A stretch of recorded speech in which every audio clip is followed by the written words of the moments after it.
Doctor నైట్‌కి fruits తింటే sugar ఎక్కువ అవుతుందా? నిజమా? నైట్ టైమ్ అనేది ఫ్రూట్స్ తింటే షుగర్ ఎక్కువ అవ్వదండి. ఫ్రూట్స్ తినటానికి టైమ్ ఆఫ్ ద డేకి సంబంధం లేదు. కానీ మీరు లిమిటెడ్గా తింటే సరిపోతుంది.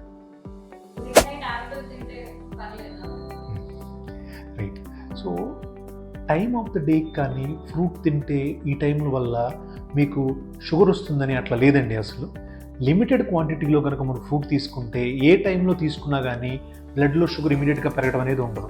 కాకపోతే యాజ్ ఏ లంగ్ స్పెషలిస్టు కొన్ని ఫ్రూట్స్ అవాయిడ్ చేయడం మంచిది. ఎవరికి ఎలర్జీ ఆస్తమా ఉన్నవాళ్ళు, ఎవరైతే పులుపు పదార్థాలు కానీ సిట్రస్ ఫ్రూట్స్ కానీ అండ్ ఎక్కువగా షుగర్ ఉన్న థింగ్స్ కానీ షుగర్ ఫ్రూట్స్ కానీ అవాయిడ్ చేయడం అనేది మంచిది. అంతేగాని ప్రోటీన్ ఫ్రూట్స్ తీసుకోవడం వల్ల యాపిల్ కానీ గువా కానీ పొమోగ్రానేట్ తీసుకోవడం వల్ల షుగర్స్ అనేది రైజ్ అవ్వదండి.